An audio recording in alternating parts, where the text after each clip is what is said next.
Pengangguran bermaksud keadaan seseorang individu yang terdiri dalam kumpulan tenaga kerja untuk memperoleh suatu pekerjaan namun masih belum memperolehinya. Pengangguran juga turut dihubung-kaitkan dengan keadaan di mana terjadinya ketidakseimbangan yang berlaku antara penawaran tenaga kerja dengan permintaan tenaga kerja. Assalamualaikum dan salam sejahtera. Saya Syarifah Hazilinda binti Syed Mahmud, nombor matrik 284117, ingin menerangkan tentang kesan pengangguran terhadap negara dari aspek politik, ekonomi dan sosial. Yang pertama, dalam aspek politik, fenomena pengangguran boleh menyebabkan kegagalan di pihak kerajaan untuk menangani pasaran kerja dengan baik. Ini akan menyebabkan keyakinan rakyat dan juga keyakinan para pelabur asing untuk menjana pertumbuhan ekonomi negara terhadap kerajaan semakin menurun. Yang kedua, dari aspek ekonomi, pelaburan akan mula berkurangan, pertumbuhan perniagaan dan syarikat-syarikat baru akan mula perlahan dan aliran wang dalam negara juga akan mula berkurangan. Dan yang terakhir, dari aspek sosial, keadaan kemiskinan yang terdiri daripada pengangguran itu akan mencetuskan dorongan untuk melakukan jenayah dengan tujuan untuk bertahan dalam hidup. Terima kasih. Nama saya Nik Khairul Izzati binti Nik Muhammad Faris.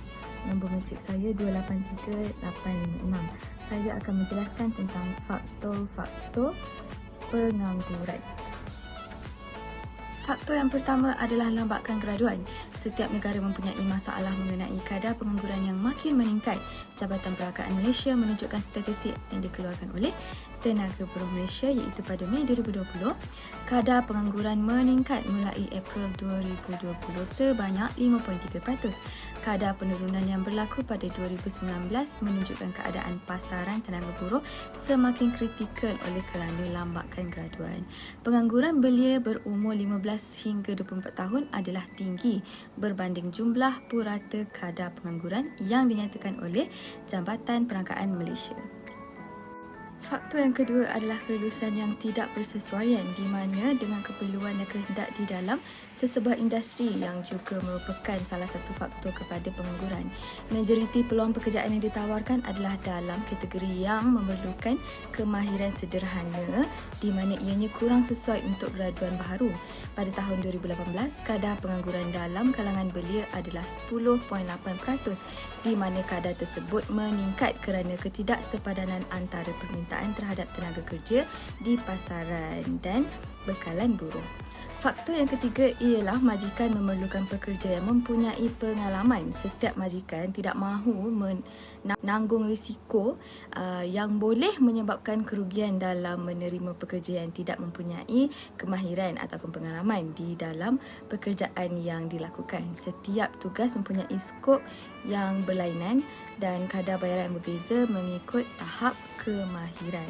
Dan berikut adalah merupakan antara faktor-faktor yang membawa kepada pengangguran. Sekian sahaja daripada saya. Assalamualaikum dan salam sejahtera. Saya Nur Hafizan binti Rahmat, ID pelajar 284152. Di sini saya ingin menerangkan serta memberi cadangan mengenai apakah peranan kerajaan dalam menangani isu pengangguran di Malaysia.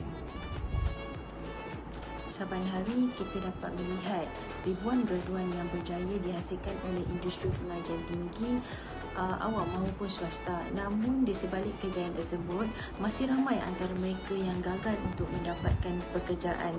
Lalu mereka terpaksa untuk memilih bidang kerjaya yang berbeza atau menganggur menunggu peluang itu muncul.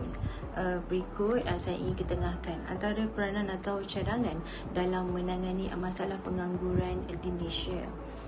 Pertama, menghasilkan graduan yang menepati keperluan industri.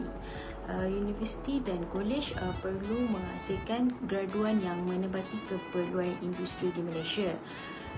Usaha ini bukan saja dapat memudahkan pihak industri, tapi dapat juga membantu universiti atau kolej kekal relevan untuk masyarakat sertai supaya masa depan mereka lebih terjamin.